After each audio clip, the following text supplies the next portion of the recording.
Assalamualaikum warahmatullahi wabarakatuh. Saya Ajeng Rahma Destiana dengan NIM A1D519060 dari R002 Program Studi Administrasi Pendidikan Fakultas Keguruan dan Ilmu Pendidikan Universitas Jambi.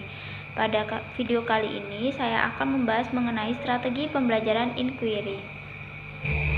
Strategi pembelajaran inquiry adalah rangkaian kegiatan pembelajaran yang menekankan pada proses berpikir secara kritis dan analisis untuk mencari dan menemukan sendiri jawaban dari suatu masalah yang dipertanyakan.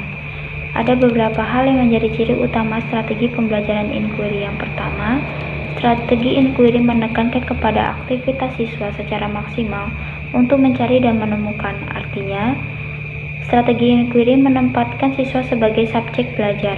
Yang kedua, seluruh aktivitas yang dilakukan siswa diarahkan untuk mencari dan menemukan jawabannya sendiri dari sesuatu yang dipertanyakan, sehingga diharapkan dapat menumbuhkan sikap percaya diri atau self-belief. Yang ketiga, tujuan dari penggunaan strategi pembelajaran inquiry adalah mengembangkan kemampuan berpikir secara sistematis, logis, dan kritis, atau mengembangkan kemampuan intelektual sebagai bagian dari proses mental. Selanjutnya, jenis-jenis model pembelajaran inquiry menurut Sun dan Trowbridge diantaranya 1. Inquiry terbimbing. Dalam pembelajaran inquiry terbimbing, guru tidak melepas begitu saja kegiatan-kegiatan yang dilakukan oleh siswa.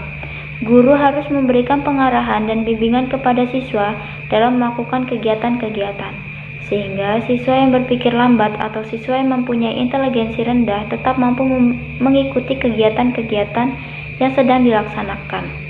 Oleh sebab itu, guru harus memiliki kemampuan mengelola kelas yang bagus. Yang selanjutnya, inquiry modifikasi. Model ini memiliki ciri yaitu guru hanya memberikan permasalahan tersebut melalui pengamatan, percobaan, atau prosedur penelitian untuk memperoleh jawaban. Di samping itu, guru merupakan narasumber yang tugasnya hanya memberikan bantuan yang diperlukan untuk menghindari kegagalan dalam memecahkan masalah. Yang selanjutnya ada inquiry pendekatan peran. Model pembelajaran inquiry pendekatan peran ini melibatkan siswa dalam tim-tim yang masing-masing terdiri atas 4 orang untuk memecahkan masalah yang diberikan. Masing-masing anggota memegang peranan yang berbeda, yaitu sebagai koordinator tim, penasehat teknik, pencatatan data, dan evaluator proses. Yang selanjutnya ada pictorial riddle. Pada model ini merupakan model pengajaran yang dapat mengembangkan motivasi dan minat siswa dalam diskusi kelompok kecil atau besar. Gambar, peragaan, atau situasi sesungguhnya dapat digunakan untuk meningkatkan cara berpikir kritis dan kreatif para siswa. Yang terakhir ada synesthesis lesson. Model ini lebih memusatkan keterlibatan siswa untuk membuat berbagai macam bentuk kiasan supaya dapat membuka inteligensinya dan mengembangkan kreativitasnya.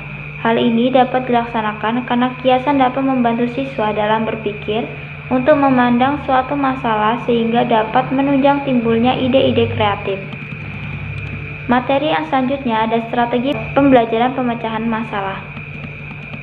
Yang pertama, strategi pembelajaran model jurisprudensi inquiry. Model ini bertujuan untuk mengajarkan siswa menganalisis dan berpikir kritis secara sistematis tentang isu-isu sosial terkini. Yang kedua ada latihan inquiry atau inquiry training. Strategi inquiry dikembangkan untuk mengajar para siswa memahami proses meneliti dan menekankan suatu kejadian. Menurut Sukman, keadaan siswa terhadap proses inquiry dapat ditingkatkan sehingga mereka dapat diajarkan prosedur pemecahan masalah secara ilmiah. Selain itu, dapat diajarkan pada siswa bahwa segala pengetahuan itu bersifat sementara dan dapat berubah dengan munculnya teori-teori baru. Oleh karena itu, siswa harus disadarkan bahwa pendapat orang lain dapat memperkaya pengetahuan yang dimiliki. Yang terakhir, strategi pembelajaran inquiry sosial atau social science inquiry. Memiliki strategi pembelajaran inquiry sosial untuk memecahkan masalah dalam pembelajaran sosial. Karena satu, strategi ini khusus digunakan untuk meningkatkan kemampuan dan keterampilan siswa dalam memecahkan masalah sosial.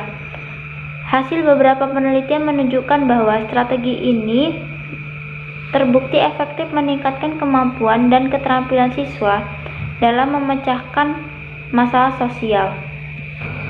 Materi yang selanjutnya ada keunggulan dan kelemahan strategi pembelajaran inquiry.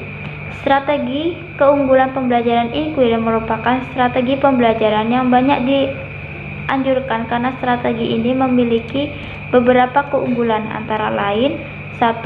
Menekankan kepada pengembangan aspek kognitif dan psikomotor secara seimbang, sehingga pembelajaran melalui ini dianggap lebih bermakna. Yang kedua, memberikan kesimpulan kepada siswa untuk belajar sesuai dengan gaya belajarnya.